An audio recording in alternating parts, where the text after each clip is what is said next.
Church, and it is my joy to welcome you as we gather together for this wonderful occasion where we get to commemorate and celebrate our history and the Heritage Landmark dedication for Helenor Davisson. If you would, please join me in a moment of prayer. Good morning, God. We give you thanks for this day that you have created and blessed us with. God, on this day, we give you thanks for the history that we come from, that has nurtured us, and that our faith is grounded in.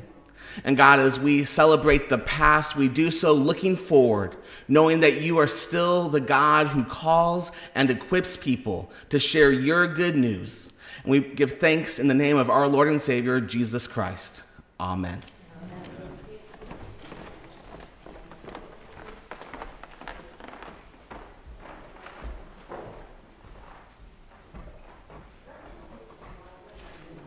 Well, welcome, and my name is Sue Caldwell, in case you aren't familiar with me, but I am representing this morning the Jasper County Historical Society and the Helenor Davisson Interpretive Center, which is located within the Jasper County Historical Society. We have to tell some thank yous. And so in doing so, we're going to tell you what has been done so far in relation to the Helenor Davisson Interpretive Center and the historical sites, and now the Helenor dedication.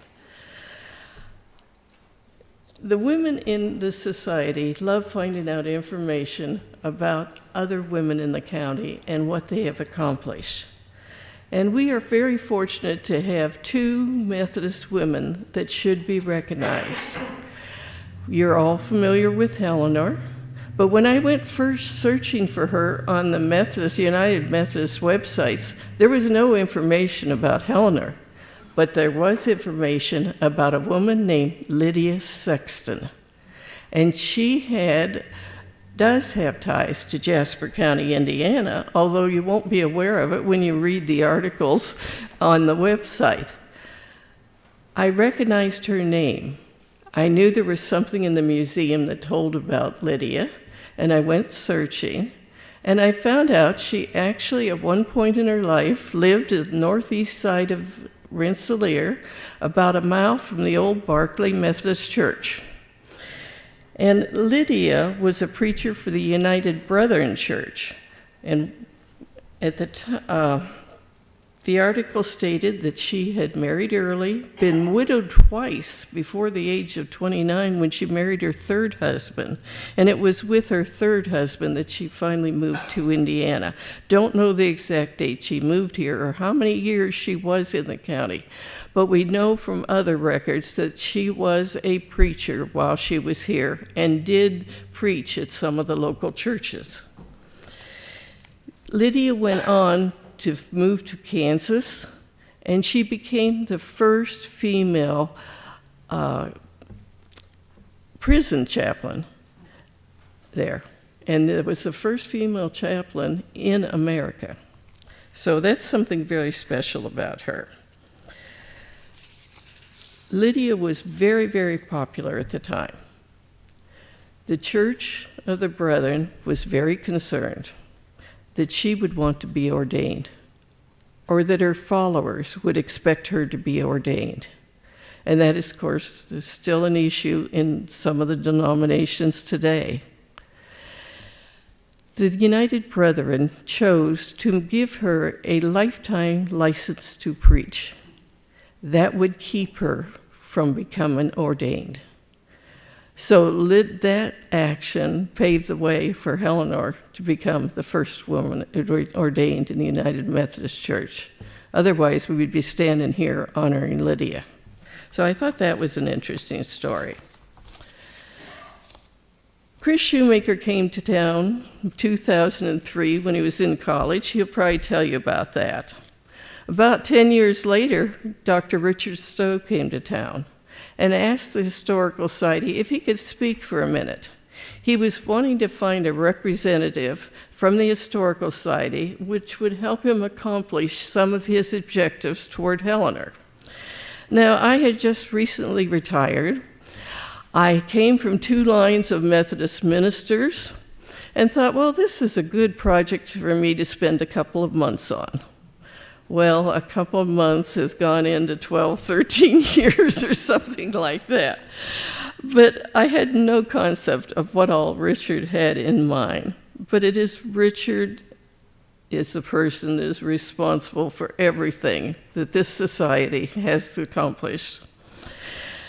The first thing Richard did was get the Methodist Historical Site designation for 5 sites associated with Helenor. Now, those 5 sites you will be able to visit this afternoon. They will all be open, and we will have some interesting things for you. There's a gentleman in the back that's going to be wearing a top hat this afternoon, and he is going to portray Reverend George Payne. George Payne was the first minister of the First Methodist Protestant Church of Rensselaer, which is now our museum building. So you can go there and you can hear some very interesting stories. He has a very special tie to Helenor, so come and see that. Richard planned the dedication. The conference did most of the work with that. We just did a little bit. We had about 115 people come as Chris unveiled the painting of Helenor, and Richard held a special dedication at the cemetery. The work for the Historical Society was really just beginning then. Richard wanted to honor Helenor again for the 100th anniversary of her ordination, and that was in 2016. He asked that we restore the tombstones, not only of Helenor, but of her brother Isaac, her sister-in-law, her sister-in-law Eliza, and their daughter. They were all in the same row. And Richard gave me a line that I was to hear repeated many, many times. We'd like you to do this, but unfortunately, we have no money to give you. And we went into fundraising mode, and the community really stepped in with the Jasper County Tourism Board donating $1,500 to start our project. Then Richard said we should also honor the tombstone of Reverend Moses Davisson, who was ordained the same time as Helenor. And so we ended up restoring 5 tombstones. We put circuit rider plaques on Helenor's and Reverend Moses Davisson's. And then the historic plaque was to go on Helenor's also. Now, unfortunately, the money from the tourism board wasn't quite enough. Trinity and Brushwood churches both donated funds. The REMC employees took down a tree dead tree so that it didn't fall on the tombstones, and many individuals helped with the restoration. The Helenor's tombstone is very narrow, very delicate. There wasn't room for the 2 plaques on it. So Richard suggested that we come up with some more funding. With his famous line, we ended up raising the funding to buy a memorial plaque that went by this tombstone. And Jackson's provided the labor for the stone, and the Jasper Foundation paid for the stone.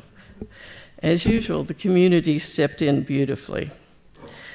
The new plaque was laid down with the 2 plaques on either side and a big blank spot in the middle. So it looked kind of funny for years.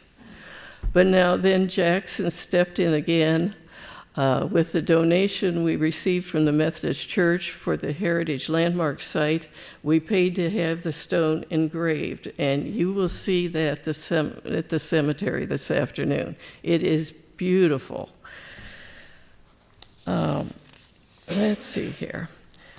Richard did an extensive amount of research, and we did research on the local stuff. He concentrated a lot on the Methodist Protestant records. My husband and I met him one day in Henry County, and that turned out to be one of the most delightful days of my life. If you've ever met Richard, you would know he had this wonderful grin and sense of humor and his twinkle in his eye every time he talked about Helenor.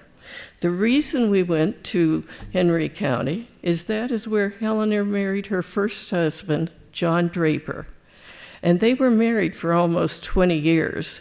We hear people mention Thomas Davisson because that's the name she was under but she'd only married him a couple of years before she was ordained. We went to the library. We found a transcription of an early census record. It listed John living with Homer. Now, we have heard over the years and seen many transcriptions of Helenor's name. It's Helenor, Helenor, Ellen, Helen, Heller. We've seen a lot of different ones, but Homer was really off. And then we went to the courthouse, and we found a copy of the marriage certificate for John and Eleanor, and you'll be able to see that over at the museum this afternoon. Richard then asked if we could become the Helenor Alter Davisson Interpretive Center, and the board agreed. A beautiful sign was designed by Rain Borntrager. Roger Bushman, who was president of our museum at the time, volunteered the guys at Chief Industries to make a pole to set the sign on. Now, the pole is a work of art. It is not just a pole. So when you go to the museum, be sure to take a look at it. Judy could tell you, they did an unbelievable job on this thing. Richard also asked us to design a dress made to the Helenor's measurements. So Trish Gastineau made that for us, and it is hanging up at the museum. And hopefully Chris will tell you a little bit about how we came up with the measurements. Richards then also asked that we make an ornament that could be sold. Now, we've ordered these, I forget how many years ago. We actually planned to have this dedication, what was it, 8 years ago?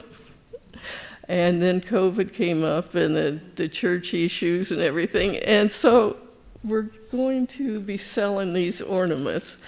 I've got to put a plug for them because the museum paid for them 8 years ago, and we're still wanting to sell them. Richard wanted these to be sold so that you'd have something to take home as a souvenir of this dedication.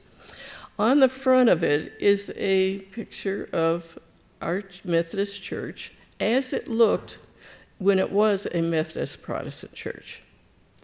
And then it shows the name of the Helenor Alter Davisson Interpretive Center. And in the back, it tells you about Helenor herself. So there's some here, and there's a lot more over at the museum if anyone wants to buy them. I suggest if you have any women in faith who do a lot of good work like they do in this church, that maybe you want to buy one to take to them or take one back to, somebody special that might like a Christmas ornament or just a memorial for Helenor. Let's see. The women in faith will be putting on a luncheon this afternoon. This is the second time they put on a meal for people attending Helenor events, and we really appreciate their work. All of these things were done under Richard's direction and his strong support. And today, Cheryl Yours is here. Cheryl, could you come? There she is. Could you come up for a second? Because Richard had $4, and 3 of them are still surviving. And Cheryl's representing her family, and we want to give her these ornaments for you and your sisters. Thank you so much. And thank you, and we appreciate your father. We do too. Thank you very much.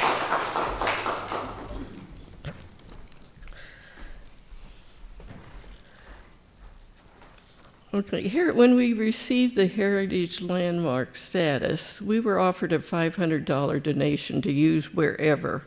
And so that $500 donation was used to do the engraving on the tombstone. And Jackson's came through again. They had to take the stone off, send it over somewhere else to get it engraved and put it back.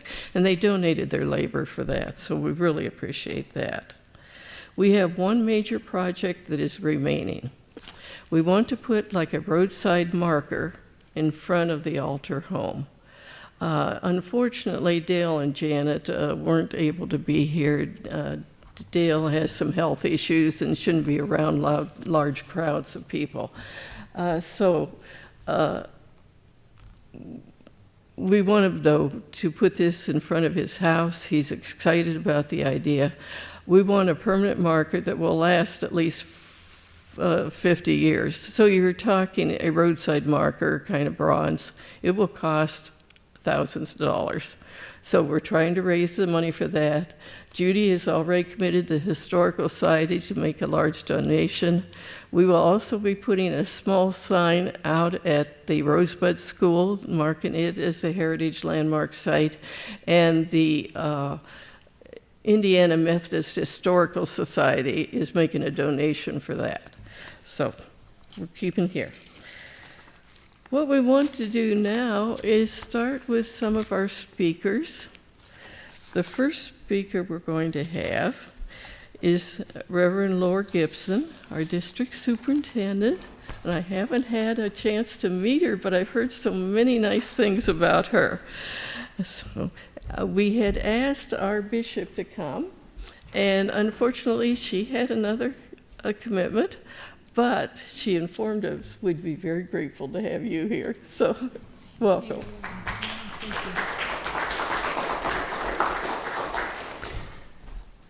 Well, good morning. Do you need to stretch yet? Are you good? It's a privilege and an honor to stand here, and a responsibility, I think, to stand here today, and I don't take it lightly.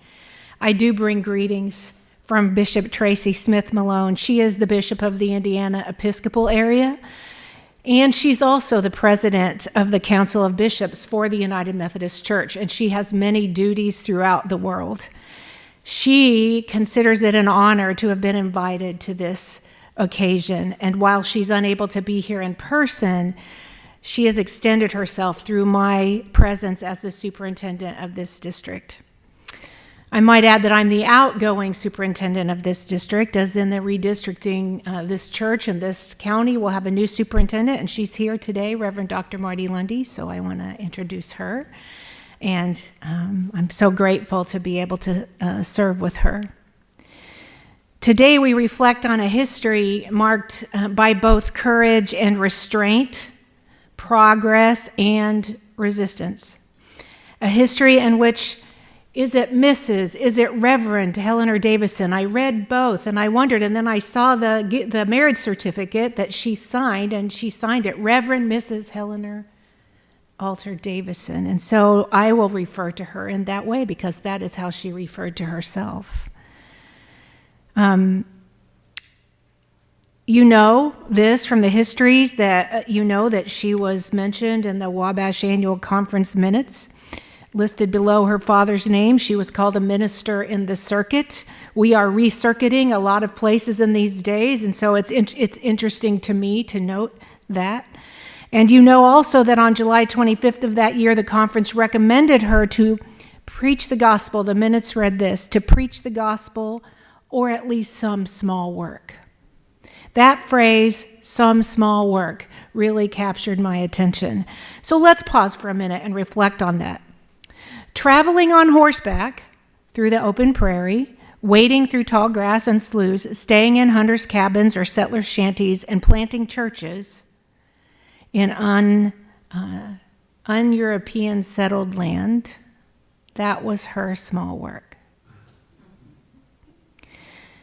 I don't know how far she went. I don't know whether she was on horseback or in a buggy. I don't know any of those details, a lot of details of history and what it was really like.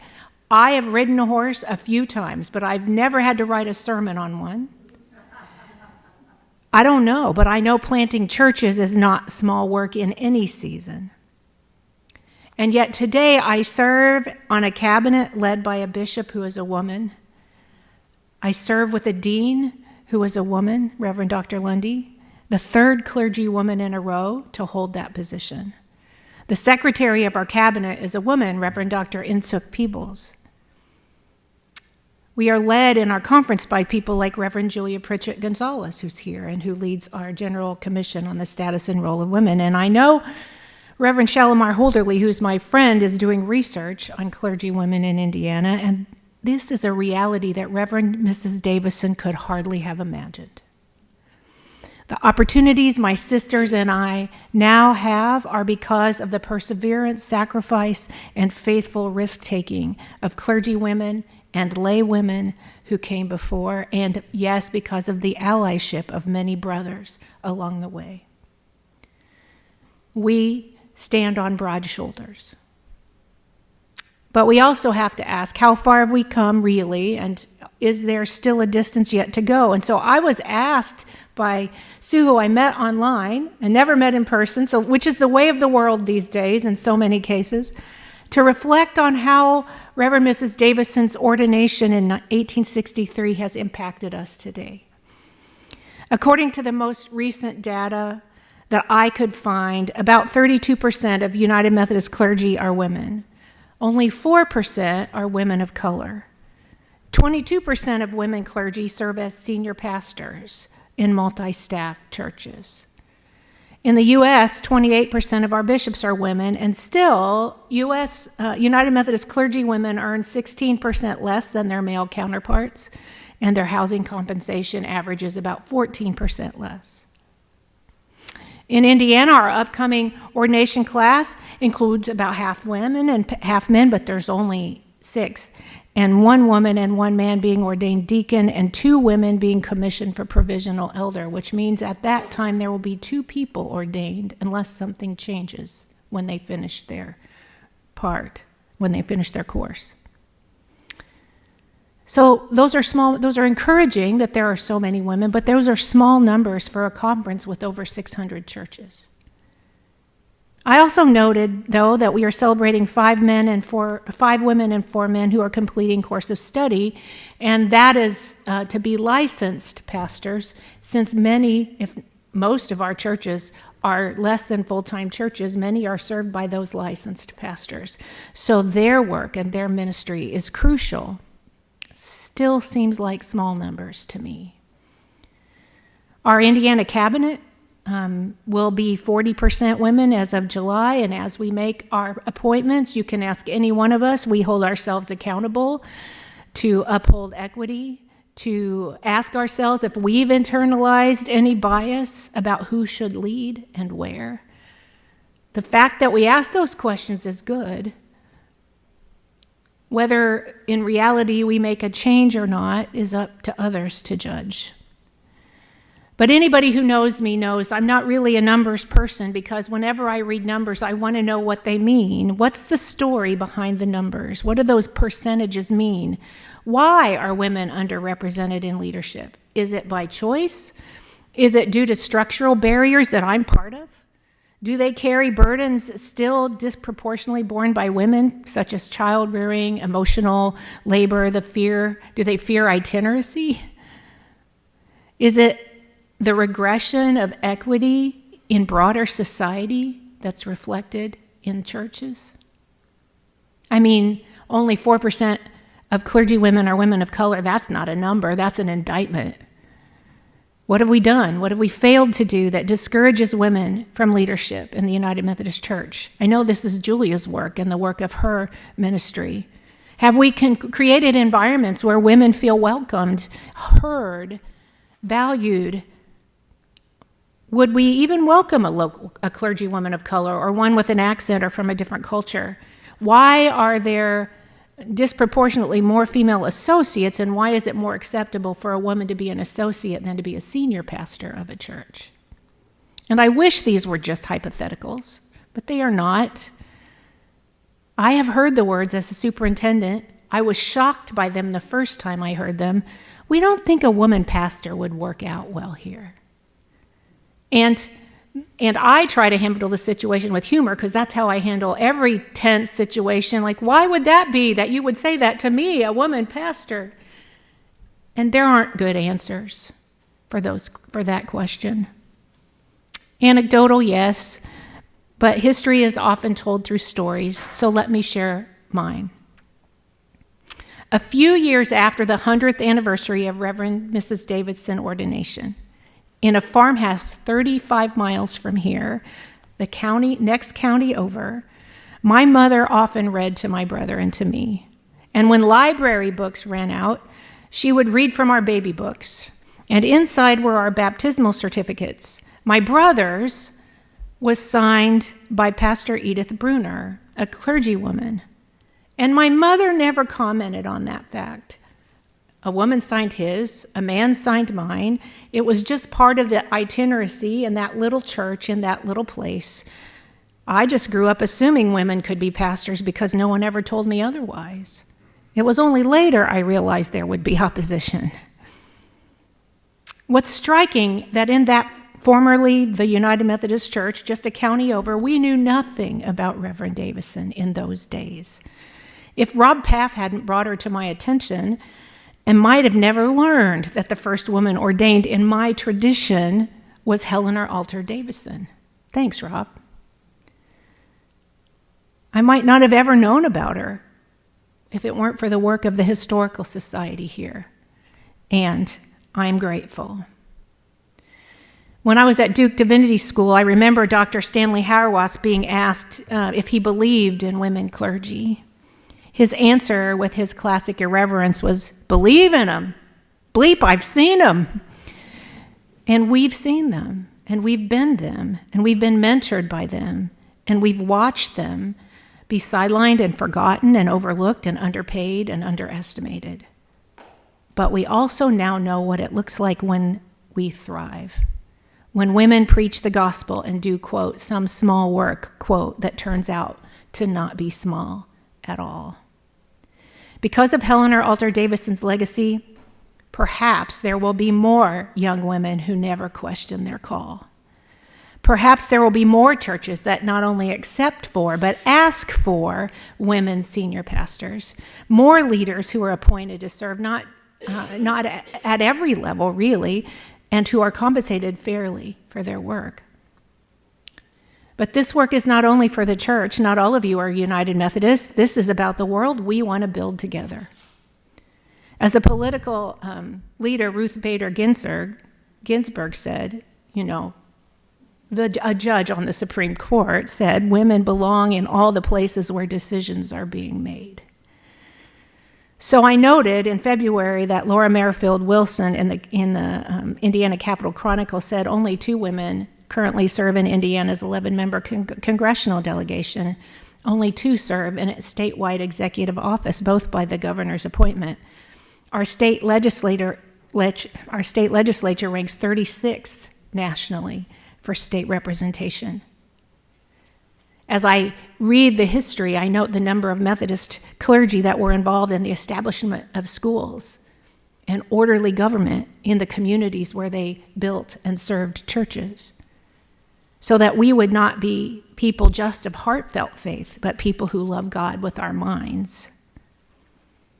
So I think, but I ask you to decide, will the Jasper County in Indiana of 2025 and beyond be a place where young women are welcomed into places of decision-making, where their voices will be heard and their leadership cultivated and their perspective honored? I think as we honor Reverend Mrs. Davisson's legacy today, we are living into the world that we want to see. The work of the Historical Society and the Interpretive Center is so important to accomplishing these goals, to not losing track of that slender thread of justice that runs through history. It is a slender thread. So let us carry it forward with joy, with responsibility, and the conviction that even some small work can shape the future. Thank you. And on behalf of Bishop Malone, thank you for all your good work.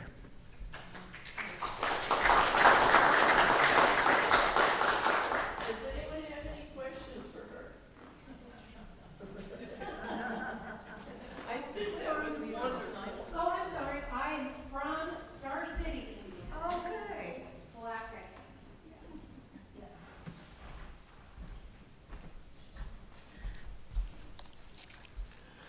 Well, once again, I made another contact for a speaker. I had the nerve enough to ask the head of the Heritage Landmark Sites over in the Wesley Chapel, or what is it called, Wesley Center over in Cambridge, England, if he would possibly be able to come.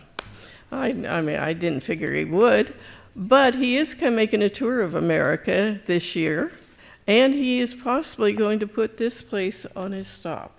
So we don't know. But anyways, he said, I know the perfect person to come and take his place, and that is Dr. Paul Chilcote. Would you like to come up and visit and explain your connection with that site? Yeah. He is a very famous writer of religious books, and I don't remember the names of them. I forgot to bring my list. But anyways, welcome.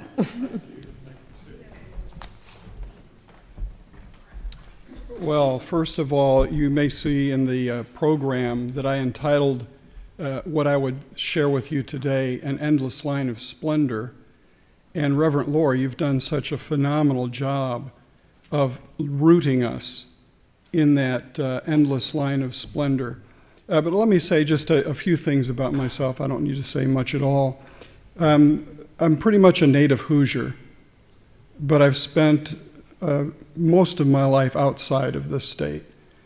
And it's only this year, in fact, that we've returned to North Indiana, to Valparaiso, from Florida, where my wife, Janet, was in ministry, an ordained elder of the Florida Annual Conference.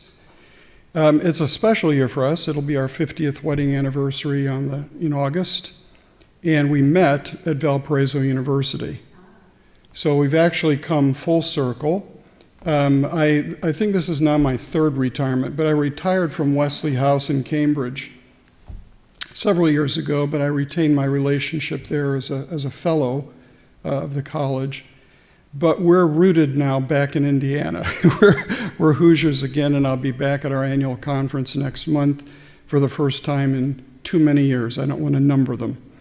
But it's wonderful to be back in the state, and especially to have an opportunity to share a few thoughts with you here on this very, very special occasion.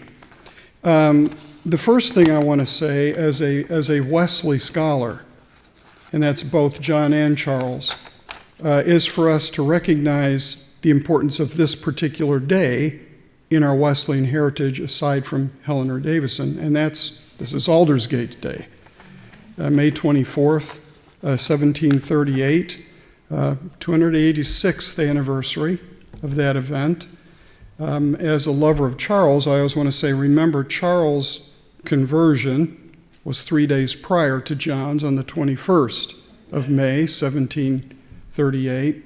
So it's a time filled with history, filled with story, and we stand in the midst of all of that here today.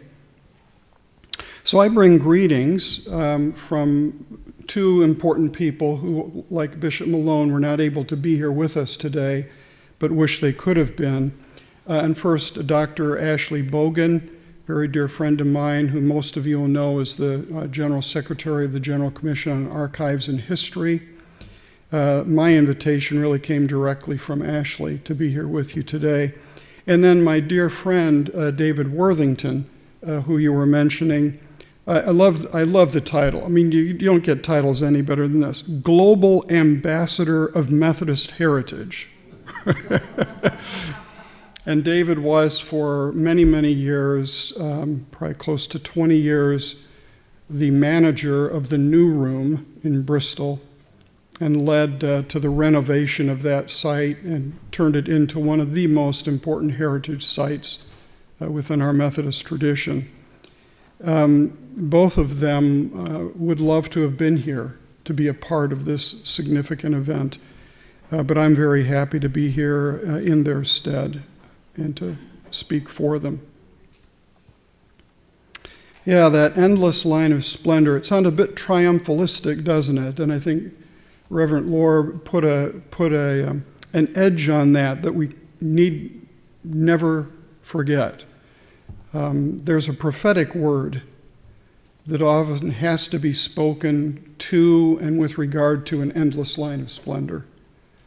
And you've done such a marvelous job in doing that.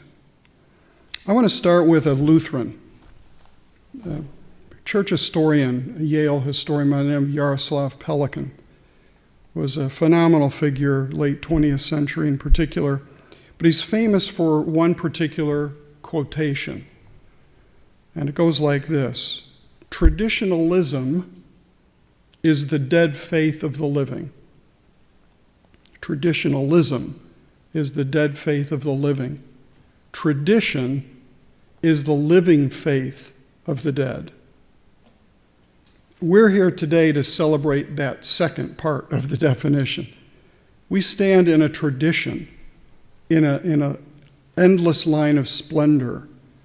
And Helenor Davisson stands out for all of us in that succession in the gospel. We celebrate a living faith that we've received from those who have now gone on before us. We're not interested here today, and I hope we're not interested any time in traditionalism, a dead faith for a living people today. We want our faith to be alive, don't we?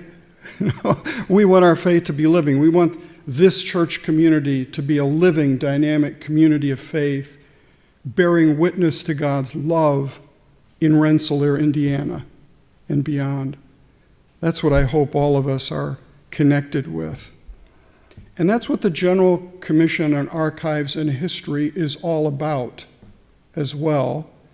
Under the leadership of people like Fred Day, who some of you saw on the screen, Bob Williams before him, and I want to say in particular under the leadership of Ashley Bogan today.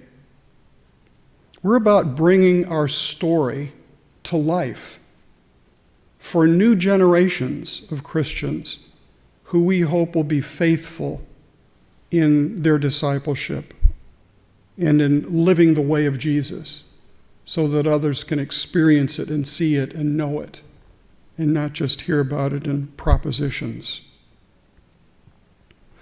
In the correspondence that Sue and I shared prior to this event, she sent me a number of questions that people have been asking, in anticipation of this. And I want to address some of those. And some of them, every question is a good question, and these are.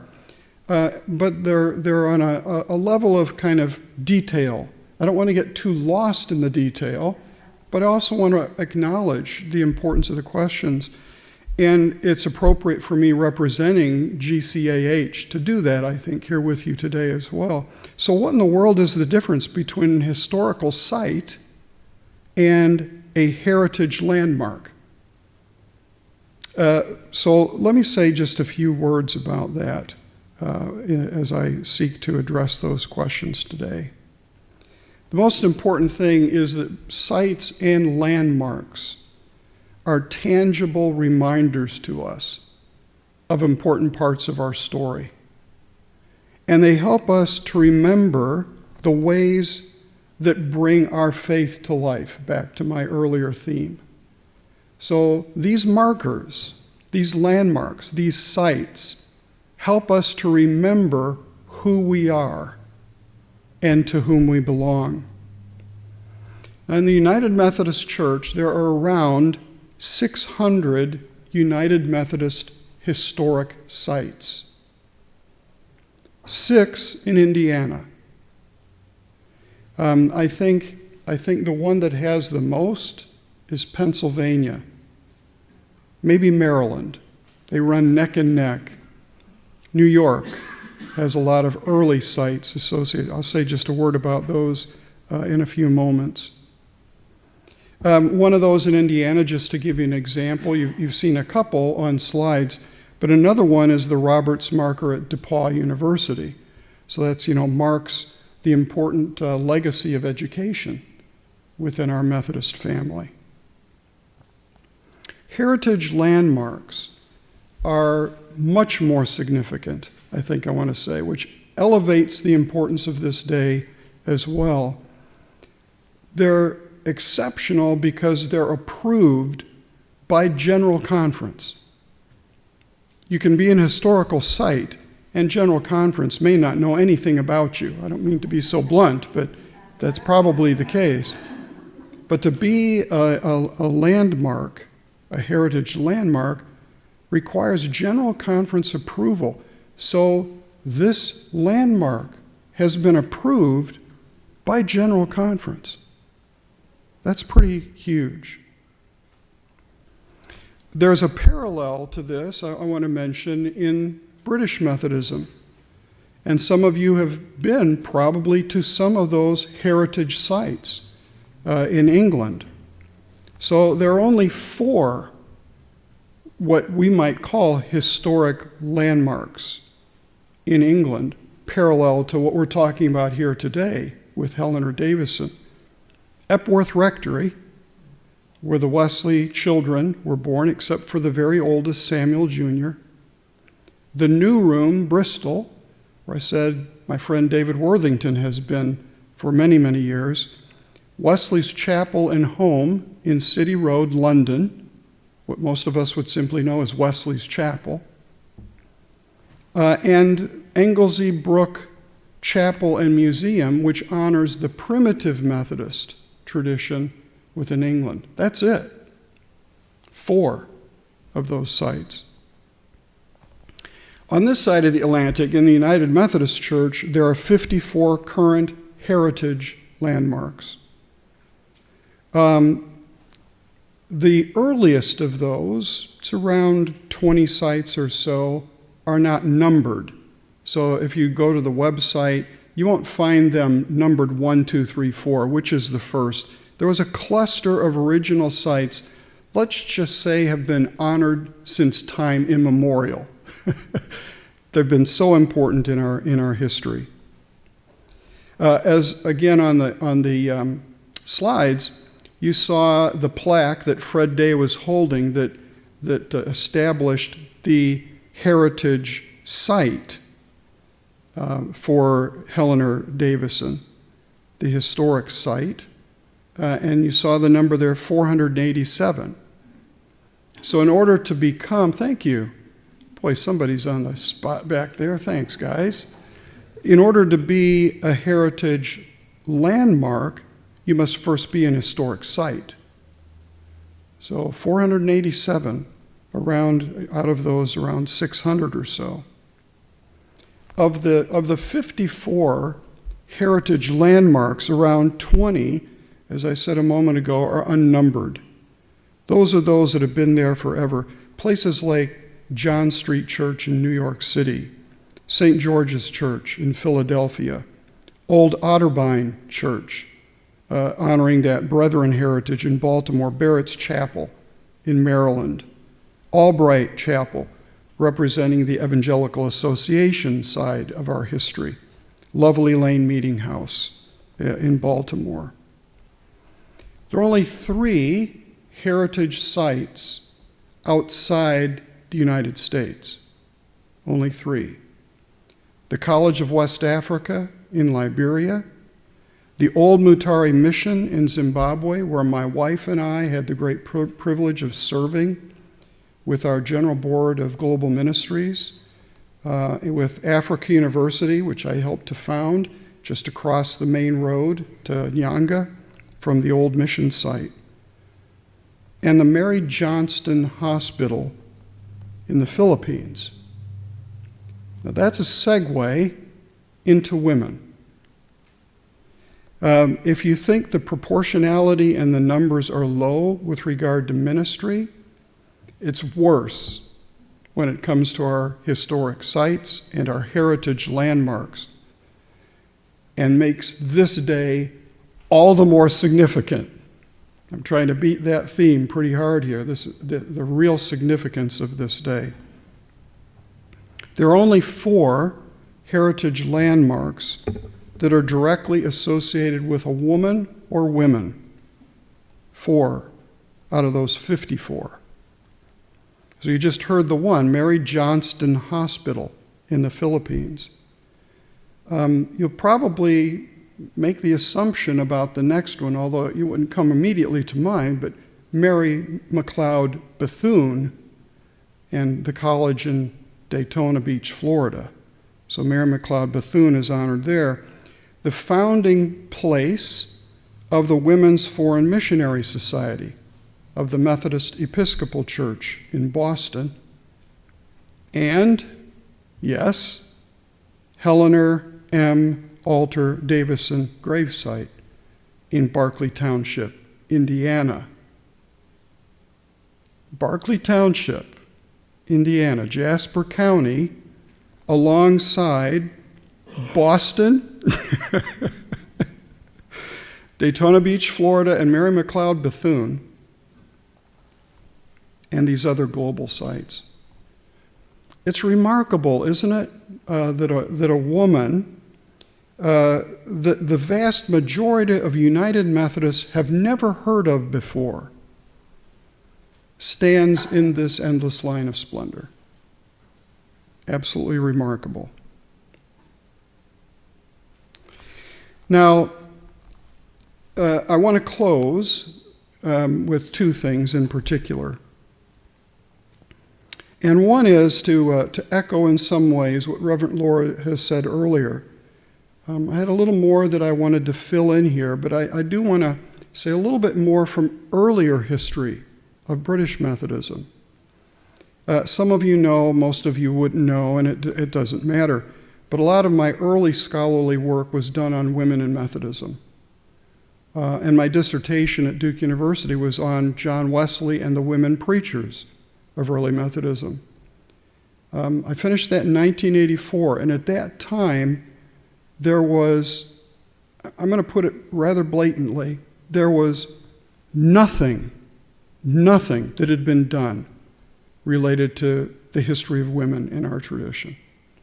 The only other major scholarly work that was being done was that of Earl Kent Brown at Boston University School of Theology. And he and I became very close friends as I reached out to him, and we tried to figure out, where do we begin, what can we do, where do we start? And what I want to share is very similar to what Reverend Lord did just a few moments ago. This story of agony and ecstasy related to women in our tradition.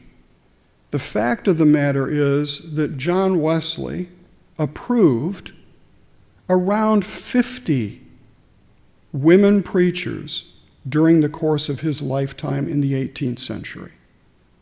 Around 50 women preachers. The first formal authorization through conference was late in his life, 1787.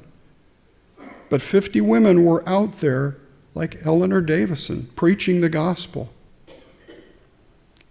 In just over a decade after John Wesley's death, he died in 1791, in 1803, the British Methodist Conference, taking its lead from the Irish Methodist Conference, prohibited the preaching of women on pain of excommunication. In other words, if a woman felt she was called to preach and preached publicly, she lost her class ticket, which meant she was out of Methodism. She was no longer a part of the Methodist tradition. Many women at that point in time moved into other directions. Quakers was one of the major arenas where they felt they could exercise the gifts they felt called to do. And other Methodist offshoots developed shortly after that, 1815, 1819. The Primitive Methodists, mentioned them with regard to that site in England, and the Bible Christians, who both in their original founding conferences had more female preachers than male preachers in their effort to recapture the spirit of that earlier Methodist movement. This is what I mean by agony and ecstasy. It took more than a century after that before women were ordained, and then, maybe even more importantly in some ways, became full members of annual conferences. Not until the 1950s did that happen. Georgia Harkness, a laywoman, was a powerful force leading in those directions. But I want to concur, that for women in our tradition, as positive as we want to feel about our tradition, for women it has been a fight all along the way. Thank God for the amazing progress that has been made, but there's so much that needs to be done, as Cosrow and the statistics quoted here today make very clear to us, in terms of equity within the life of our family. So I would say more, but Reverend Laura has done such a marvelous job in pulling all of that together. The second thing I want to say is the greatest thrill, I want to say, of any teacher is the accomplishments of his or her students. And Sue had no idea about this, but Chris Shoemaker was a former student of mine. I'm not going to tell you how many years ago that was, for both our sakes, but was a former student of mine who delved into the life of Helenor Davisson as a research project under my direction. And it's not too much, I think, to say that because of the work he's done, we're here today, along with others, obviously, who've been named, who've also devoted a lot of energy to helping us remember Helenor. But it's just so special for me to share this day with Chris. And I look forward to what he has to share with you after our break, I believe. I'm so proud of you, Chris. So congratulations to all of those of you who have been involved in the process of moving this site from an historic site to a heritage landmark. That's a phenomenal experience and something that we all celebrate here today. And simply to say here as I close, Helenor, we remember you. We're inspired by you. And thank you for the life and the witness that you made to the gospel. Thank you so much.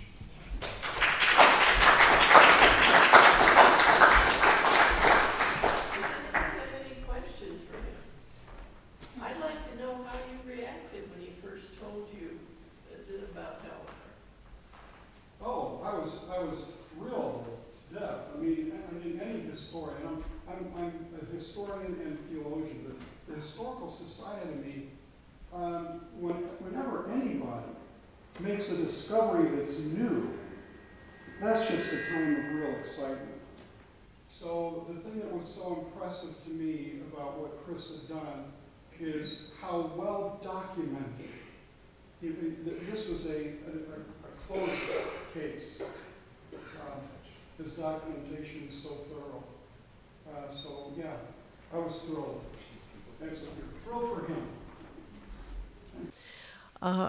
Our final speaker of the day is Dr. Chris Shoemaker, who in 2003 discovered one line of information identifying Helenor as the first woman ordained in the church.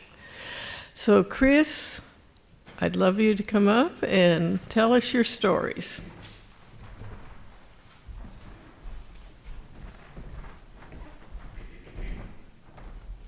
One note, it's not doctor, not yet anyway. I started my doctorate at Asbury many years ago, and then had to drop it because I became a professor.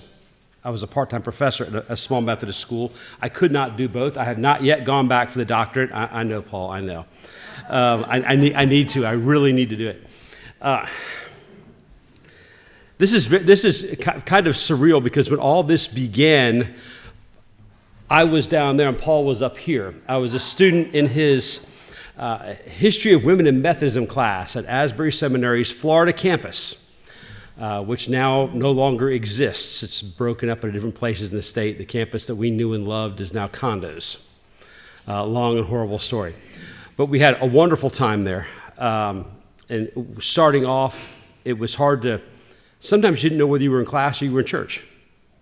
And another one of his classes was the first class of the seminary, the founding of, the school, of that campus. And I was in there as a student, and so it was pretty remarkable. I will tell you, he didn't tell quite all the story of how this got started. You are right, it's simply one sentence in a book by Jean Miller Schmidt, who wrote Grace Sufficient, the story of early women preachers in Methodism. And she mentions a line in there about Moses and Helenor Davisson. And she makes the famous error, which is not her fault, it is not her error, but she repeats the famous error that Moses and Helenor were husband and wife. When Moses, of course, was her father-in-law, and Thomas, who's buried in Weston Cemetery, is her husband. She got that error from the Official History of the Methodist Protestant Church in Indiana by John Coons, written in 1930. And Coons was a pastor and paid historian. He was hired by the Indiana Conference of the Methodist Protestant Church to write their centennial history before we went back into becoming one denomination as the Methodist Church. So he lived here in Indiana. He had access to original records. He was a paid historian, and he still made that mistake of calling Moses and Helenor husband and wife. Our class was a J term, which was January, June, or July. It was a 1-week intensive. And that 1-week intensive, we had two choices. We could do a group project, or we could write a paper for possible publication. And for an early year seminary student, that possible is huge. So the problem was that I commuted to school at that time 7 hours one way. I'd come spend the night with a local family in Orlando and go to class for a day and then return. They asked me when I graduated to add up the amount of time I'd spent driving. I drove 68,000 miles for my MDiv at Asbury, and I loved almost every minute of it. And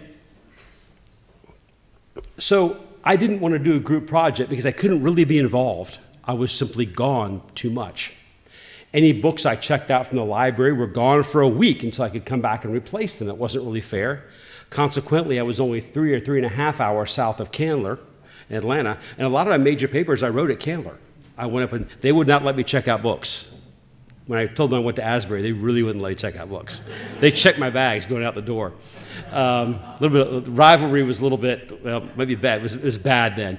But I would go up there. I would go up to the Pitts Library, and I would do my books. I had access to everything. I didn't have to worry about checking things out, and I could stay there for a couple of days. So I decided to do a paper. I think it was more fair to my colleagues in school to do a paper and not have them rely on me for a group project living 7 hours away. And we had read Grace Sufficient. It was a required text in Paul's class. And so I came across this line about Helenor and then Moses Davisson. And so I went to him and said, this is what I want to do. And he said, that's going to be impossible. He said, no one knows anything about her. Schmidt couldn't find anything about her, and that's all you've got to go on. Well, I said, I'm going to try. And a week or two went by, and I couldn't find anything. And finally, he told me, you have until Friday. If you can't come up with something Friday, you're going to have to do someone else. And he suggested Mary Beth McCook, actually. So he suggested me to go in that direction, being in Florida and having access to those archives and collections, which would have been tremendous as well. So this was Monday, and so I needed to come up with something by Friday. And so what I did is I called the former Chief Methodist Protestant Seminary, which is now American University in Washington, D.C. That was the main Methodist Protestant school. And I said, do you have anything about her? And gave the dates I was looking for and so forth. And then in an email on Thursday, I had her obituary. And I called him and said, look, I've got her obituary. And he said, go for it. But that's all I had. I had the obituary, but it had a lot of details, including where to start looking here. And so that's where we found how to begin the search here. And it all kind of started from that moment. I had her obituary, and then everything else kind of fell into place from that. I did get some pushback. I had a librarian at a New England university tell me that if I pursued it, I wouldn't have any friends in New England. And Howard Shaw is very popular, and having her have to step aside a little bit for someone else to have been ordained before her, although Shaw is still considered the first elder. But if you ask Pat Thompson, even that is in question. So that's how kind of the story began in this class, and I wrote the paper for the class and submitted it, and he said, let's give it a try. Let's submit it for publication. We sent it to GCAH, and I think you got the call back the same day. He called me into his office and said, Chris, he said, I've never seen this happen. It was immediately accepted for publication in Methodist History, the journal of the International Journal of History for the United Methodist Church and its present denominations. And so it just kind of took off from there. And it's still ongoing. Research is ongoing. It has never stopped. There are things that we know about Helenor now that we had no idea when the paper was written in 2002 and published in 2003. We didn't know she had a child that apparently died in infancy. They've been lost to history otherwise. We don't know anything else about them. But local researchers here found that in a will of one of her brothers, mentioning possible descendants in the family of the next generation. And it mentioned that Helenor had a child, but the child had not survived. So little bits and pieces have come together to continue to make the story even more grand and just fill in those details as we have a great picture of her life. So the first thing I want to talk about here before I get into the actual address is this picture. And you can see that there's not much to it. There are people who claim otherwise. This is the only verified picture of Helenor. There are people who claim that they have other pictures. This is the only one that we know is her. And next to her is John Draper, her first husband, buried in Henry County, or Henry Township, I think I should say. So this, when developing both the picture of Helenor Davisson and the dress that you'll see at the museum, all come from this. I've talked about the picture somewhat. I'm going to talk about that briefly. We've never really talked about how the dress came to be and how we figured out her size and what the dress was made of. So we're going to talk about that a little bit first. The first thing we realized is that we couldn't work with this. William Henry has this, one of the descendants of the Alter family. He lives in Washington, D.C. This had been in a barn many years ago that had been destroyed by rain, by storms. With it, many Alter family papers were lost. We know that John required his family to keep journals, and he did himself. They have almost entirely been lost to history, sadly. This picture is badly damaged, as you can see. It's faded. Helenor kind of looks like a Doctor Who villain here with no face. And there is some visible face in the original. This is blown up, so you lose a little bit of detail. There's not that much detail to begin with her, but there is a little bit. You can see the outline of her eyes. You can see a little bit more than you can in this blow-up. So we took this and looked for a place to get it conserved, and there's a place in Philadelphia that specializes in restoring photographs like this. The cost of it was in the low four figures. Very low four figures, but still four figures. So myself and William Henry and Dick Stowe came together, and we both divided the money into thirds. We each paid a third of the cost. And then William Henry, rightfully unwilling to ship this, drove this by himself from D.C. to Philadelphia and went and picked it up when it was done. The original is still in his possession. They made incredibly high detailed scans, I think 50 megapixel scans of this and the restored one. And this gave us something to go on. And of course, if you know the story of the picture, we reached out to a very famous forensic artist, Harvey Philip Pratt of Oklahoma City, who is he's actually more famous now as a Native American artist. And in fact, he designed the statue in front of the state Native American Museum in Oklahoma. He won the bid to design that statue, won the contest to design that statue. And so he's quite famous as a Native American artist. But he was also, he may be retired as a forensic artist now, and he drew, in the Oklahoma City bombing, the Murrah bombing, the pictures you saw of the suspects before they're identified, he drew them. He was one of the most famous forensic artists, and he may still be doing that in the entire country, and taught it. And so we sent the picture you just saw to him, and he came back with that. Part of the reason she looks older in that picture is the picture, the card we knew came from the 1860s when Helenor was in her 40s. So he drew Helenor in her 40s. Now, later on, we discovered that while the card, which we think was an anniversary gift, but we can't prove it, that they would give out to their friends, we think that while the card did come from the 1860s, the picture came from the 1840s. Various museums around the country helped us with this, including the Smithsonian, and they determined the picture was in the 1840s, and the picture of Helenor was in her 20s, not in her 40s. So we had to age regress back from Harvey Philip Pratt's picture, and that was actually done by my brother-in-law, who is a very well-regarded artist in Columbus, Georgia, and had worked as 10 years as a conservator of paintings in the Columbus Museum. So he is well known, and he studies portraiture and painting from the 1840s. So we talked to him and said, can you do this? Can you make this look like it would have been painted in her day? My wife is an identical twin, and Clay married her sister. And so that's how we knew to access an artist who would donate his time, which was substantial. Clay and I spent 3 months in three-time weekly phone calls, roughly, discussing every detail of this picture. We went over everything, trying to break down every element, from her hairstyle to her clothing, to the folds in her clothing, how the fabric laid, and we got more help from this. That helped lead into the dress conversation.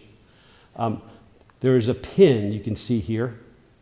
There is a pin in that photograph that you saw a minute ago. It's very difficult to see, but there is a pin. We can't quite tell what it is, and we didn't know what the pin could be. Could it be an ornament? But this was the time we learned she had a child who passed away very young. And so we decided there was a fair chance the pin could be a memento mori, a memorial pin.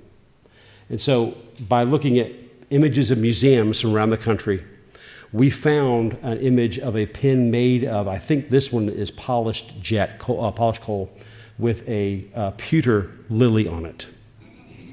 We cannot determine if that's what the pin looks like, but the pin in this picture is a pin from the 1840s that is in a museum. I can't remember which museum. And Clay added that in. The other thing he added in is a gold collar pin, because in those days, your collar was separate from your dress. You could change the look of your dress. You could have one dress. You could have 10 collars. And if you know, especially if you've done laundry for a man's shirt, you know, ring around the collar, how much of a challenge that can be to clean. So you can put the lace collar on the dress or a fabric collar on the dress, which will absorb your sweat. You can take the collar off, gently clean it, and simply swap it out with another one until the first one was clean. So it served both aesthetic and practical purposes to have removable collars, and the collars required a pin. A pin is not visible in the photograph, but the collars were always pinned, something the Smithsonian helped us with. So this is a gold pin, again from a museum. This gold pin was an image of one in a museum made in 1840. So we're getting a little bit into the plausible here, but it makes sense. And so Clay aged regressor in the style of a traveling painter from the 1840s.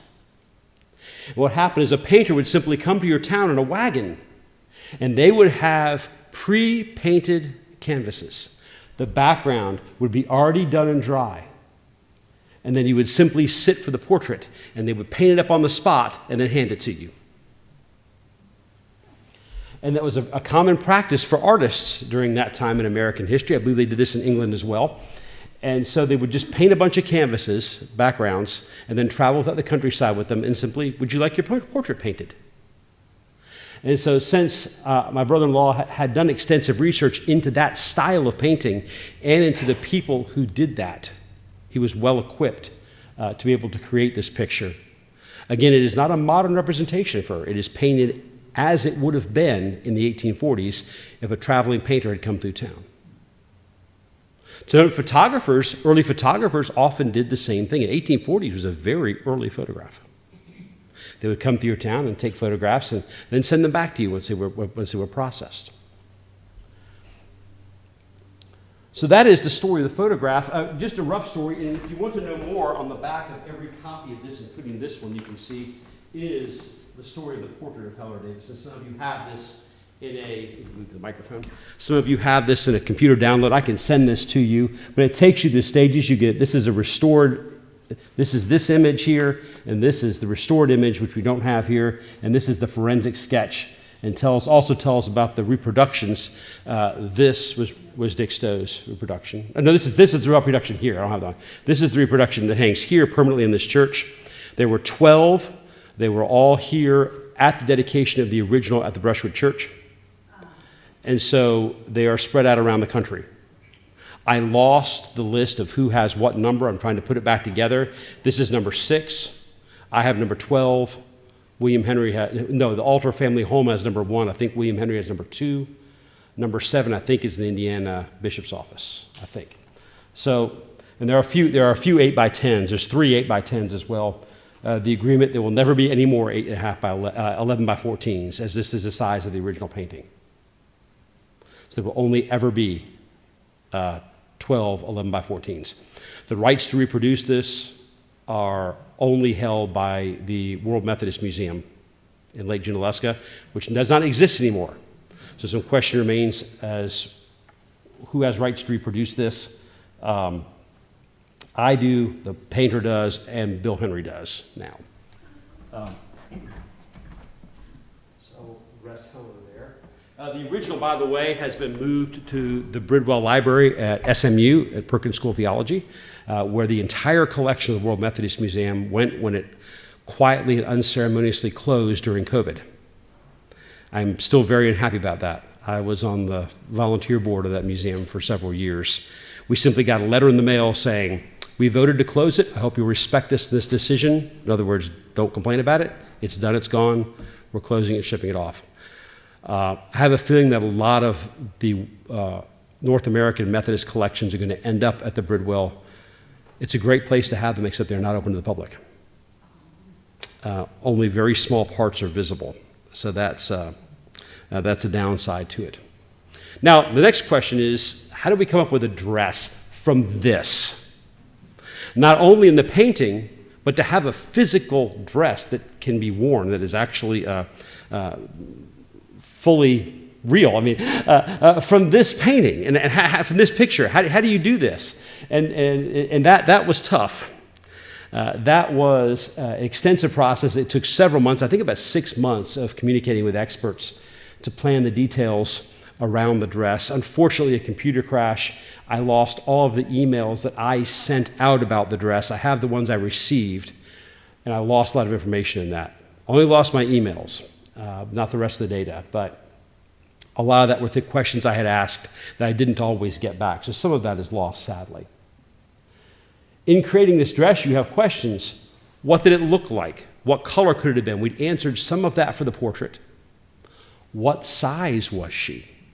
How did we make this dress? And those were just some of the things we had to address to be able to create this actual garment, which I have not seen the actual dress yet. I've not been up here since it was unveiled, so I've not seen it. And so we started off with the same research we used for the painting. The color was blue because we don't know. We don't know what color it was. By conversations with the National Museum of Textiles Fabric in Lowell, Massachusetts, which is now unfortunately closed. It was an ancillary museum of the Smithsonian. They did a lot of work with us. A lady by the name of Karen, I can't recall her last name off the top of my head. She was very helpful in us in identifying the potential fabrics, where the dress might have come from, and what color it wasn't. It wasn't red, it wasn't pink, it probably was not green. And from the details of the photo and the shading, it probably is not black. His suit probably is, her dress is not black. It could have been gray, it could have been brown, it could have been blue. As the only known physical details we have of Helenor Davisson are that she has raven black hair and blue eyes. Those are the only known physical details we have of her because they're in her story, A Little Pest. So we decided to make the dress blue to match her eyes. That was just a guess. And again, the blue dress is plausible, but we don't know for sure. The next step is, how in the world do we get any kind of measurements from this? And we didn't want to simply guess. We did not think that was fair to her to simply assume what size she might have been. But how do we get to a size from here? And that involves several people, including my brother-in-law. And my brother, who is a graphics designer, had some specialized software. I'll get to that in a minute. And then several experts, not just the Museum of Textiles, but several experts, again in photography and then in fashion of the day. I think we contacted probably 6 different museums to get information about this. We needed a scale, and that's where my brother comes in. My brother used to be a graphic designer for a sign shop that made vinyl banners and signs and trucks and wraps and things. And in that world, they have a specialized software where if you wanted your vehicle wrapped, you could simply send them a picture of the broad side of your vehicle and the exact measurement of the width of the driver's side door. They would enter that picture into a computer, enter the dimensions of the door, and the computer would scale out the rest of the truck or car or boat or whatever you're wrapping perfectly. Then you design your image, it would cut the vinyl and it would fit perfectly. So he had software, and he was helped by one of his colleagues who was a full-time artist for the company. They have software that will extrapolate the sizes if you know the size of one thing in the photo. Perfect. How do we do that? We know the size of nothing in the photograph. Literally nothing. But as I said, the original restored picture has one of her eyes. You can barely see the other one. The human eyeball, for an adult, averages 0.96 inches across. Of course, you can't see your whole eyeball. Some of the stuff that keeps it in your head covers it up, right? But if we use the width of your eye socket, just kind of from corner to corner, in the average adult, that's an inch. So that's what we did. We set her visible eye, again, which you can't see, we set her visible eye here at 1 inch. And then my brother's friend, colleague, turned on the software. And wherever she drew a line,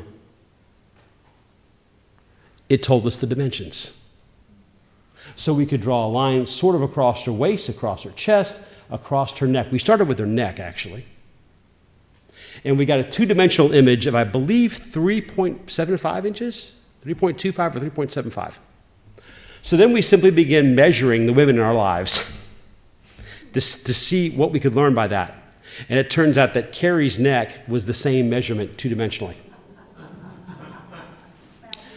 And so it was just an incredible stroke of good fortune, because then what we did is we simply measured the circumference of her neck, and then we had a ratio. And so then we know, well, if her neck is 3.75 or 3.25 and her neck is, chances are they're going to be the same shape around. Human beings are not perfect circles, obviously, but we had a place to start. So we found more women and did more measurements. That's a lot to ask of one. That's a lot. But some gracious people let us do it. And so we were able to, for example, say if your waist is so far across, then how does that translate into a three-dimensional measurement? And by averaging those, we end up with a ratio. And so we could then measure this. And one of the hottest topic questions that we had in dealing with this in the museums is she wearing a corset? I think if I remember correctly, I think the consensus was that she's not wearing a full corset. She might be wearing something very light or not one at all. She was a small woman. We average her height to be between 5'2" and 5'4". And that's, again, just being able to go from her waist to the top of her head. She could have been all legs, we don't know. I mean, but just being able to use top half of her would average out to be 5'2", 5'4". Again, we're doing some guesswork here. So we could take the waist measurement and then extrapolate that using the ratio we had developed to come up with some kind of size. And we did the same for her whole torso, because we need the measurements all the way up to be able to create the dress to give to the seamstress who created it. And so the major details we can see here, we can see kind of the sleeves here. We can see it was a long dress. We can see the bow, which makes its appearance in the picture. But there were other details that were kind of left to guess. We left them in the hands of the creator of the dress, the seamstress, to kind of fill it out and make it come to life, so to speak. And I'm very excited about being able to go and see it in person for the first time today. But that's how we got to the dress. It took a variety of experts, I think 6 different museums again, to be able to talk about the fabric, the style, where it might have even come from. Was it imported? Was it domestic? And I don't think we ever reached a consensus on that. It could have been imported or domestic. But it's a very nice dress. And it was a class act for someone of her day. So she had, we know she wasn't wealthy, but she had the means to have a few nice things at least. And the dress was obviously one of them.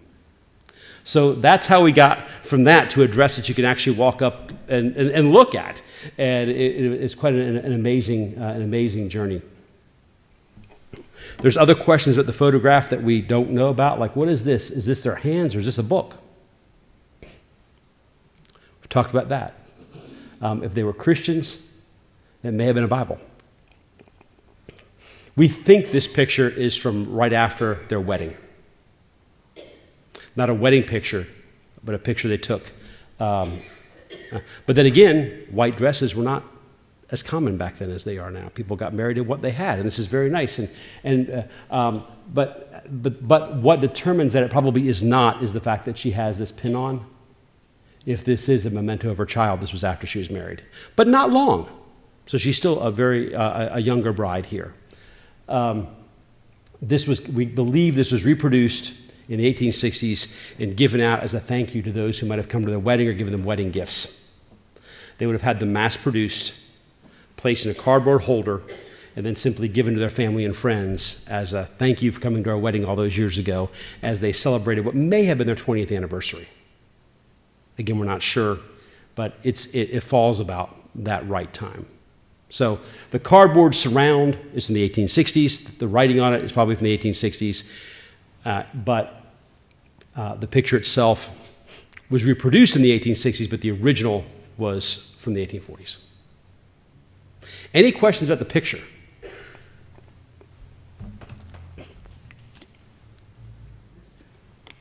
So it's kind of an amazing journey.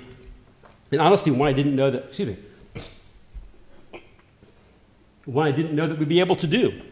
And when I heard, let's make a dress, I was like, okay, that would be awesome. How are we going to do that with this? Again, this is the only confirmed picture of Helenor that's in existence. There are some people that claim that they have later pictures. None have been verified. And Dick and I got into an argument with somebody about that once, a literal argument about it, and they got really kind of hot because we told them why it couldn't be Helenor. They insisted that it was. So we won't go there. Someone had a picture from the 1890s that they thought was Helenor. And to be fair, it did resemble her. But I think I should. Can I reveal the big secret? I think I'm going to reveal the big secret now that those of us involved in this forensics project have never told anybody. I think I'm going to reveal it now. The original photograph shows that Helenor's eyes were not symmetrical, and it's just enough in the photographs to see that her eyes were not traditionally symmetrical. They are a little bit varied. That is the secret sauce that we use if somebody says, I have a picture of Helenor Davisson. That's what we use to determine, the first thing we use to determine whether the picture is authentic or not. If her eyes are perfectly symmetrical, it is likely not her. But again, we can barely see, but if you were to see the original, you would see that there is evidence that her eyes, we don't know why, we don't know if it's maybe muscles and a drooping eyelid or something, or the eyes are physically not symmetrical, but in the picture or what's left, you can barely see that they are not symmetrical. That detail is not included in the forensic drawing because we didn't want it included, because we knew we'd have to have a way to weed out possible future submissions. So that's the big secret that right now only about 5 or 6 people in the world know until right now. But how much is iffy? Because again, of the quality of this photograph, I mean, think about this. These are called fly specks, these dark spots from flies basically pooping on the picture. And there's all kinds of other water. However, all of that was removed. We had the picture physically cleaned and restored, and then digitally restored after that. So that was the expense. It wasn't just scanned and put in Photoshop. The picture was physically cleaned by world-renowned conservation experts. That's what cost the money, not the scanning it, but physically touching this picture and cleaning it so a clean scan could be produced. So I'm glad. It's just, again, it's an incredible honor to be here, and I'm looking for an opportunity to talk about how we kind of got to the dress from this, which gives us so little information to go on. So, again, she's 5'2", 5'4". I don't remember her measurements, but if you look at the dress is directly built off the measurements that we determined for her. So, in theory, could we time travel to the Doctor Who reference there? If we could time travel, the dress should fit her. But again, there's variables. Again, she could have been 5'9" on all legs. There could be things that we don't know. Carrie actually knows someone like that. Carrie's had a college roommate who fit that description. So we don't know all the details, but I think from what we had, we did pretty good.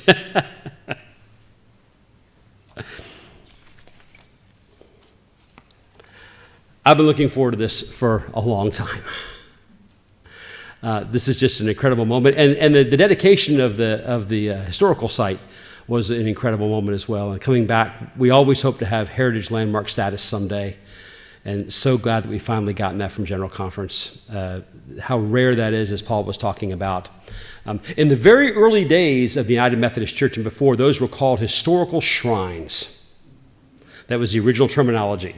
However, Protestants calling things shrines probably was not going to last. So as they developed a more modern historical connections in the newly named United Methodist Church, eventually it got changed to from historical shrines to heritage landmarks, that top category.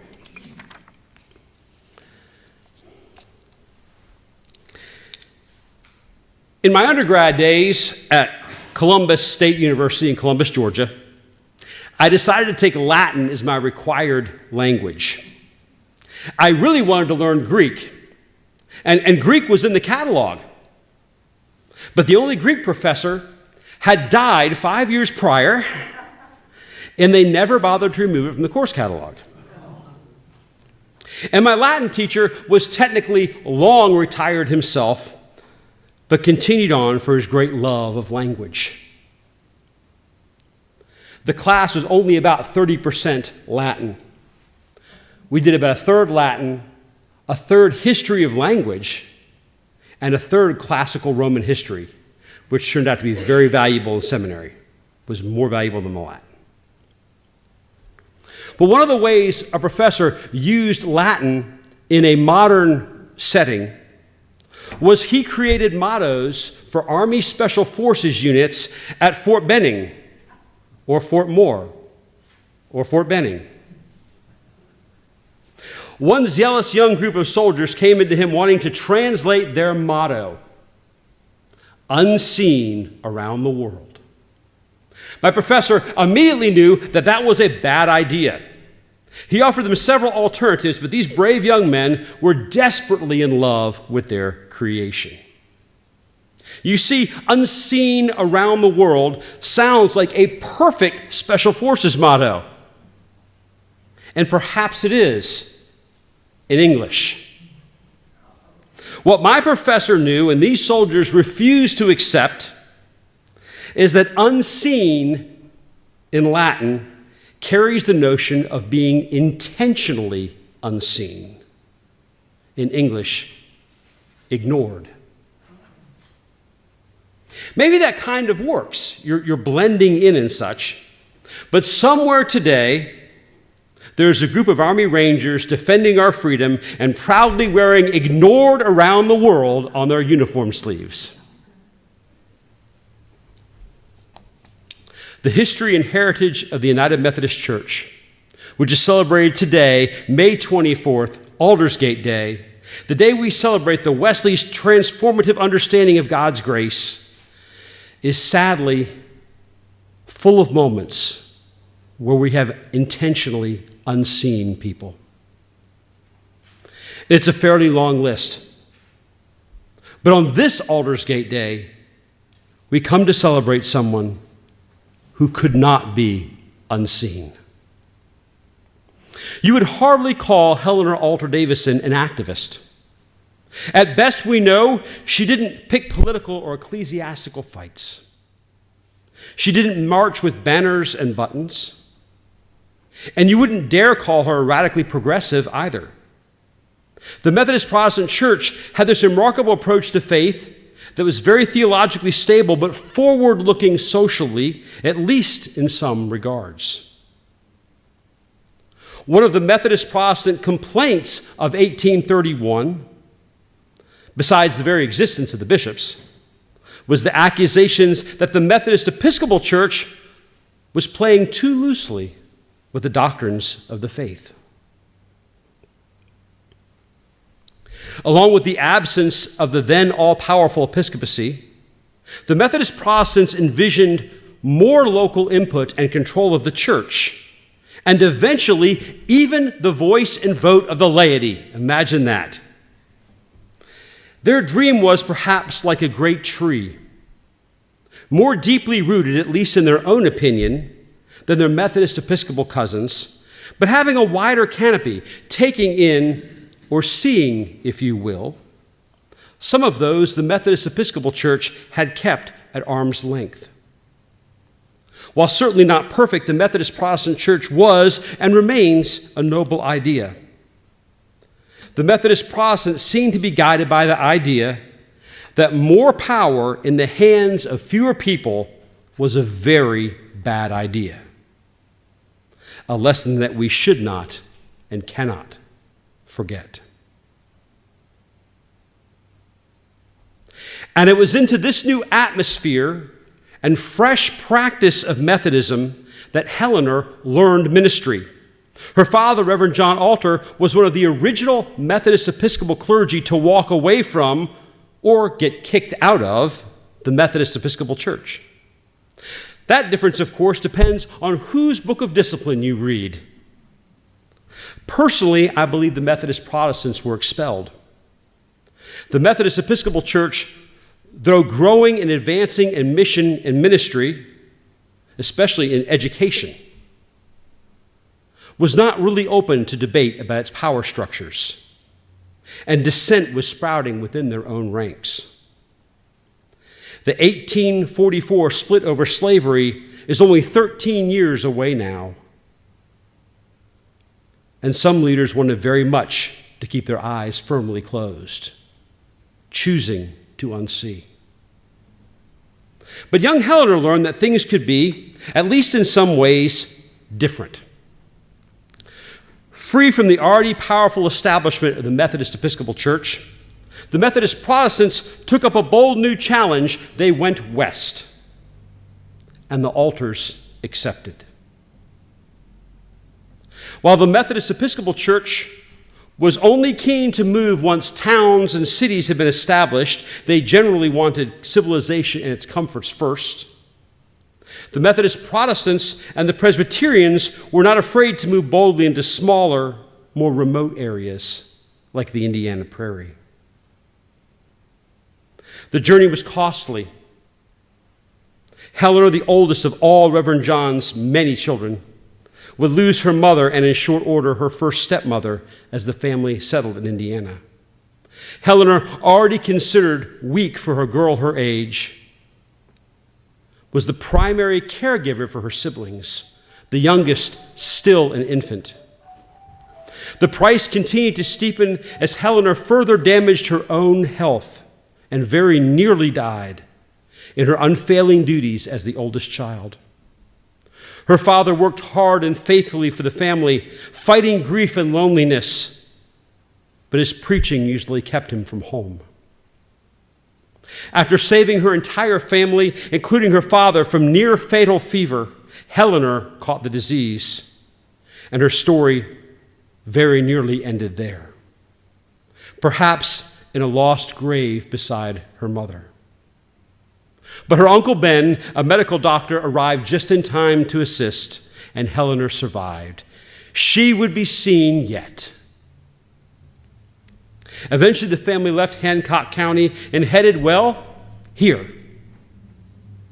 And this is where something unexpected happened.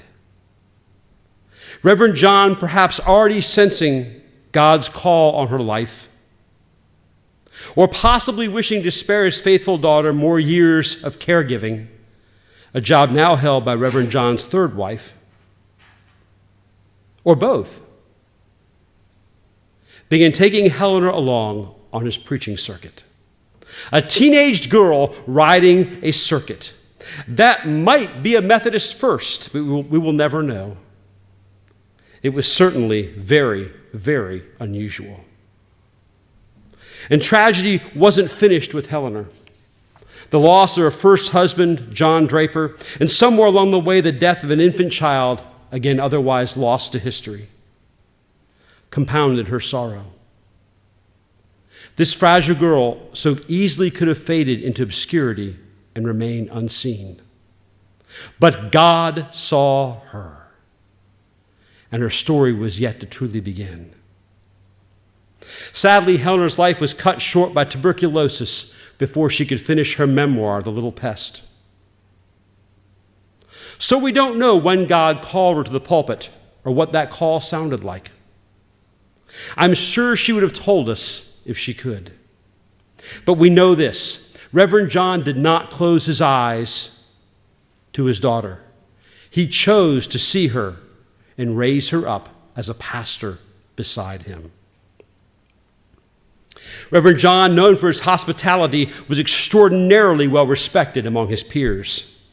The Alter family story is they kept electing Reverend John as conference president, which is the Methodist Protestant administrative equivalent of a bishop.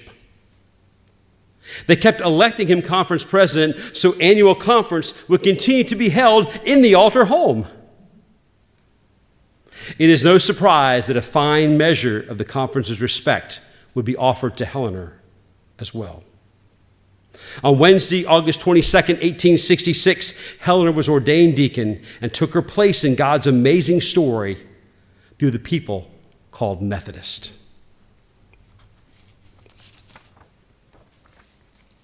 Helenor served the Grand Prairie Circuit as pastor and leader among pastors. She preached, baptized, buried, and married, including a young couple with the last name of Chilcote. And the record of her ministry and leadership, the register of the Grand Prairie Circuit, stands like a modern-day chronicles, the recording of the people and places touched by God's work through this courageous clergywoman. Oh, there were those who tried to unseen what had been seen. A few who made a feeble and unsuccessful attempt to block Helenor's ordination.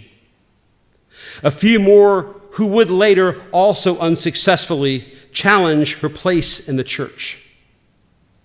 And a parliamentary trick at General Conference successfully blocked the future ordination of Methodist Protestant women, if only for a few years. Then there were the former Methodist Episcopal bishops who, in 1939, having agreed to accept the ordinations of Helenor's later Methodist Protestant sisters, simply refused to appoint any of them. But the light, perhaps ignited by Susanna Wesley herself, could not be extinguished. Though the glow was dimmed at times, and sometimes covered by a layer of dust in an archive, and even deliberately attacked with the intent to chill it forever,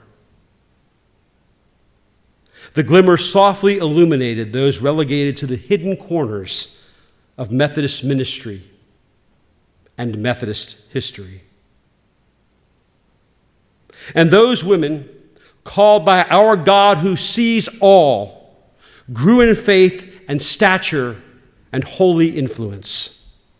And in 1956, the Methodist Church finally stood up to say, "We see you." But not everyone. There are still those who refuse to move the blindfold of misogyny and several other blindfolds as well. They want to unsee what God has already done and what God is doing now. There is no one, absolutely no one, who is unseen by God. And there can be no one, absolutely no one, unseen by the church if we are obedient and faithful to our calling and divine purpose. On this glorious Aldersgate Day, let the light of God, which revived the Wesleys and sustained our sisters, warm our hearts and open our eyes to see the unseen. Thank you.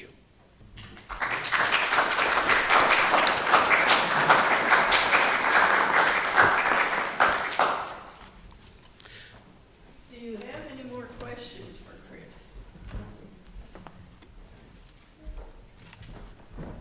Has any consideration been given to John's outfit? Do we know, like, can we judge by his collar size or anything that needs a little more in focus here? We did not analyze him for a couple of reasons. First off, you can see his collar fits quite loosely here. It's quite large. Hey, can you get over here? Oh, Because sure, he sure. can't Thank get you on the All right, speaker. on the camera there. Okay, we did not analyze John Draper for a few reasons. First off, you cannot see both sides of his body. As you can see hers here, her arm is obscuring the edge of her dress. We can make a guess to her waist here. His shoulder is obscured by hers. He is behind her. Also, his collar is large and loosely fitting, which meant we cannot see his neck accurately. We did measure, actually, we used his eye as well as hers to set the scale. We did do that.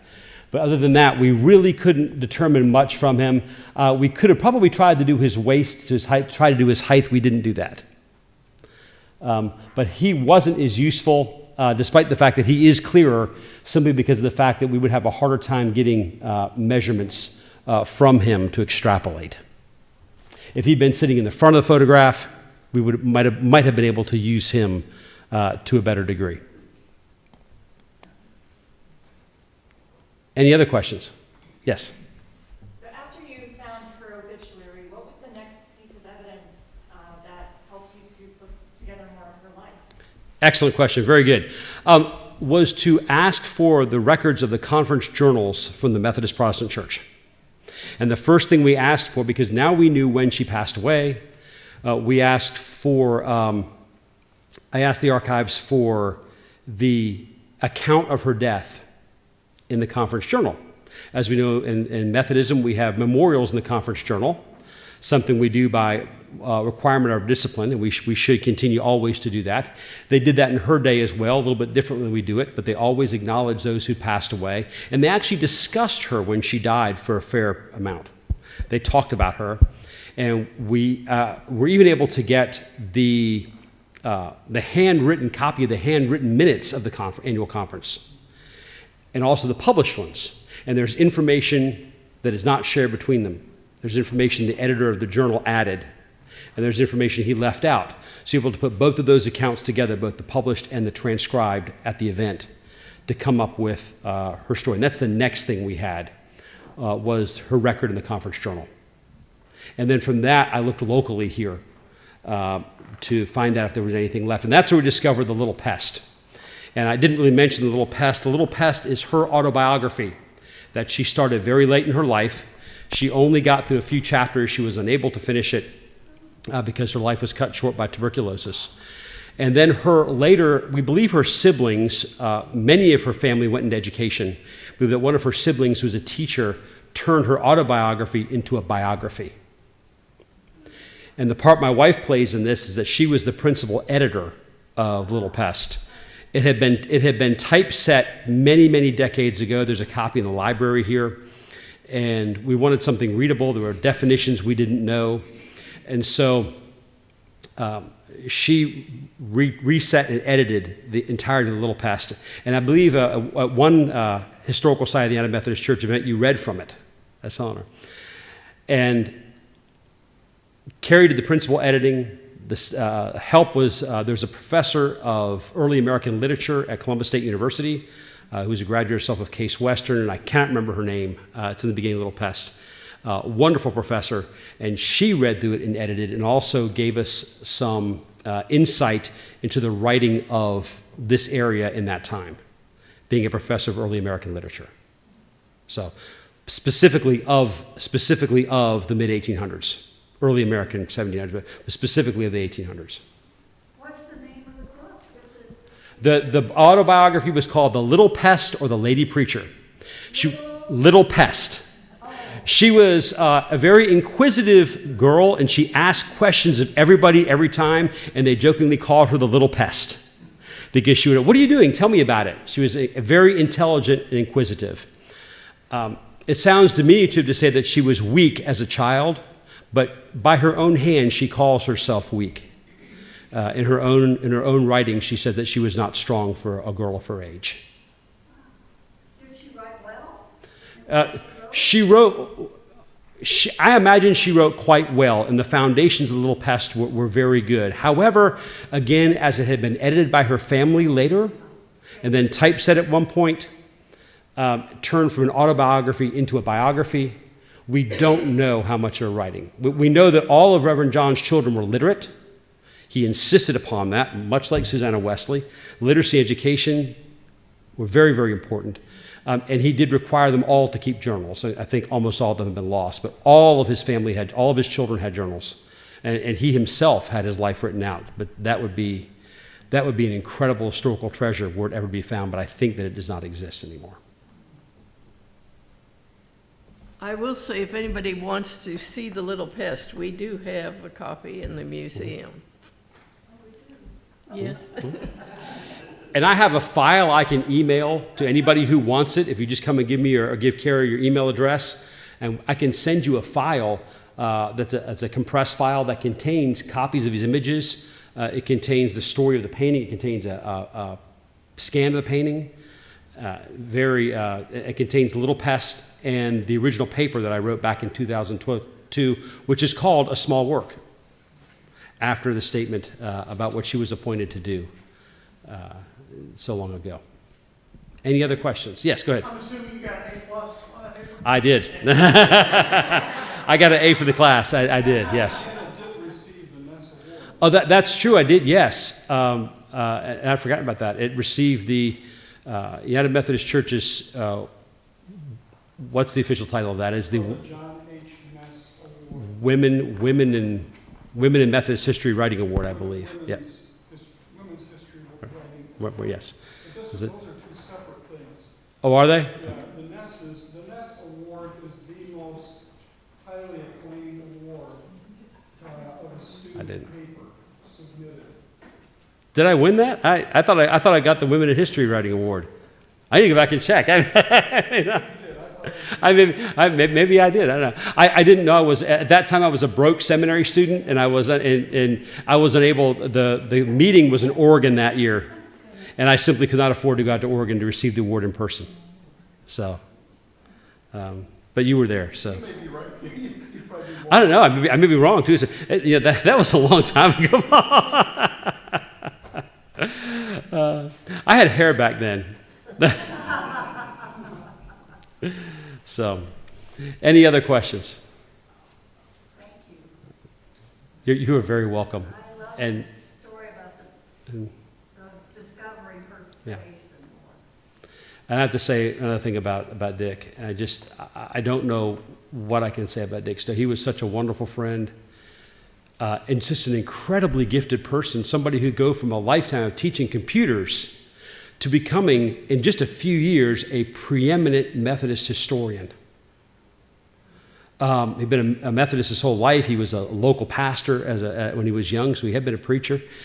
But going from a lifetime of education in computers, similarly unrelated field, to becoming a very well-respected.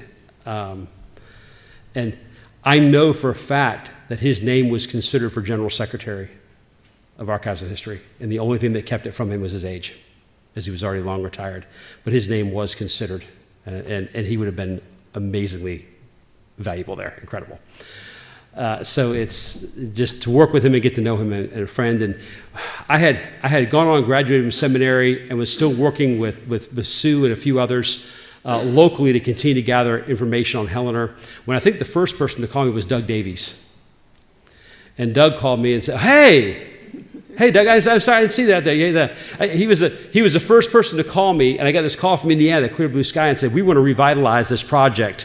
We want to pick it back up and carry it forward and see what else we can find and what else we can do with her story. And so I told Doug, I said, I'll absolutely be involved. Count me in, I'll do whatever. And then Dick got involved shortly after that. And then he just took it and ran with it in a way that I never even expected. And putting everything together, he was an incredibly organized person, and just kept everything, kept all of his research and papers, and to where he always had access to everything he'd done. And yeah, you're dealing with that now, but but he always knew I could call him and ask a question. He would say, I've got that right here, and he'd have it. And I would like to know, because I know he has papers on Helenor as well, where those end up, because I have papers on her as well, and I would like where, if they end up in an archive or museum or something, I want mine to end up wherever his are someday. So they all need to be together eventually. Yes. I would say things about Helenor and Indiana Methodism probably need to go to DePaul. Ask them. They won't take them. Wow. Well, some of us are going to be at DePaul in a few weeks, and let's see what we can do. Let's see if we can convince them to make a little shelf space. This season, the Methodist Church has a lot of closed churches and disaffiliating churches coming into archives and taking up just miles of archive space. And that's a problem we're facing in Georgia and all throughout the country. Archives are getting pressed to find room for everything because they need to and should keep these records of churches that have left, and churches that are remaining are becoming, praise God, more cognizant of their own stories and histories, and realizing that they too can contribute their stories to their conference archives. They should be there. We want them to be there. Amen? But it takes up shelf space. And shelf space in an archive, protected shelf space, is not cheap. And we're dealing with that in Georgia now. We have a lot of shelf space in South Georgia. If you've seen the Arthur J. Moore Museum and Archives, if you've not, come see it. It's an incredible place. But even we're filling up. And we're one of the larger ones in the country. Wow. So we have a lot of wonderful, wonderful history there as well. So I think we're about getting ready to we've crossed into lunchtime. Yes, I want to tell them just a couple of little things. Please, yes, first, yes. And then Thank you again. Thank you again. It's wonderful.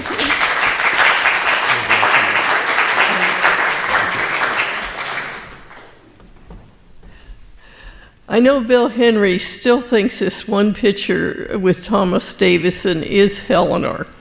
And we're working on that. But if finally, I did forget about that one, yes. I did forget about that one. last week when I talked to Bill, he had contacted the woman who normally runs the Macaulay family reunions. And she is sending out a notice to about 200 people to try to find a picture of Nancy Macaulay, who was the second wife of Thomas. So when we get that, we'll definitely know who it looks like. And the other thing I'd like to mention, we have Janet Miller today. When we first had the historic site event, Janet told me she had to come to it. When I went back to the museum, Janet was already there, and she ran over and grabbed my arm and pulled me across the room.